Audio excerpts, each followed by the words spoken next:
So Sam, one other thing that I get a lot is I'll have, even financial advisors will call me sometimes, or kids of parents, and say, hey, my parents want to buy a home. They don't have a job. They're retired. All they have is their Social Security, maybe a pension. I don't think it's enough to qualify. And so I'll delve and ask some questions about, well, what type of assets do they have? And come to find out, a lot of times they have assets, but somehow they don't realize they can use that for income, or they don't realize that the dividend and interest income that those assets are providing are income. So will you speak a little bit to that? Like, when you see someone who's retired, just helping them figure all that out and how much to draw, or how does that come together? Sure. Yeah, it's a great question. It's a complicated answer because it really is catered to the individual. Sure. So definitely would recommend reaching out to a professional, reaching out to a financial advisor, seeing what options you have available. But the first thing screaming in my head is an annuity. For those of you that are not familiar with how an annuity works, generally you can save into an annuity and then you stop saving at that point, and then you can take a guaranteed income for life. And people that are approaching or are at retirement can use the cash that they already have. And bearing in mind, we spoke about being in the lowest interest rate since records began, since mankind, right? So the cash in the bank is not really going to serve its purpose because it's growing at 0.1, 0.2%, maybe more if you're lucky.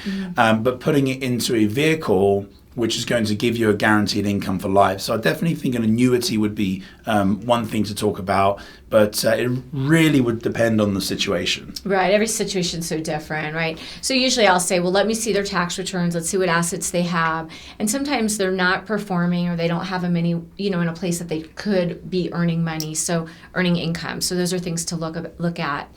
Sam, thanks again for being here again and answering more questions for us. So another question that I've been getting a lot lately is that people want to know about long-term care insurance, either for themselves or their parents. So tell us a little bit about that. Sure. Yeah. So long-term care is it's our most common insurance policy that we're paying out for our clients now. 50% of our clients that have long-term care insurance with us will be claiming that insurance. So it's not a great bet for you. It's good for the casino. Like, the house isn't doing right, so well. Okay, right. But that's good for you. If it was a casino, then the downside to that is it costs a lot more because of that. And so there are different types of long-term care insurance you can get. The most common one is the use it or lose it policy. And if you remember me talking about disability insurance or term insurance, it's like car insurance. If you don't crash the car, then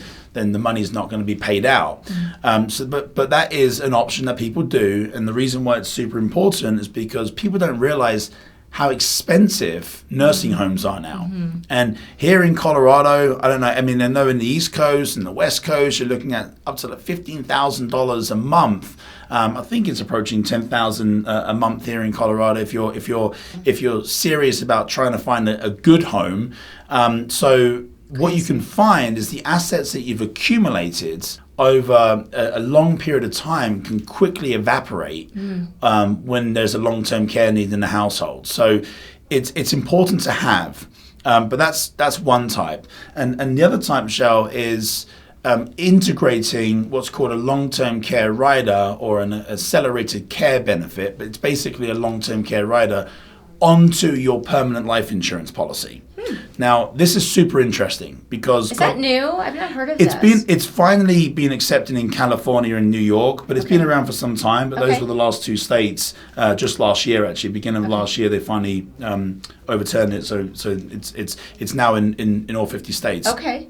And what's super cool about this is, God forbid, if you had a long-term care needs, you can access up to 90% of the death benefit on your insurance policy. Oh, wow. And so you've got this death benefit. You haven't died, but because you have the rider, now you need long-term care, you can get up to 90% of your $1 million or whatever your death benefit policy is and access that. That's amazing. Correct. And if you really cool. If you don't have a long-term care needs and you live a long life, you can use the cash value in there. Oh, right. So you can use the cash value, you can use it for long-term care needs, or you can not use any of it. And when you pass away, hopefully well into your hundreds, the money's going to get passed over with growth to your beneficiaries. Yeah, to your estate or whoever, your kids or wife or husband or whatever. So, okay, that is really fascinating. I want to hear more about that. I'm interested in that.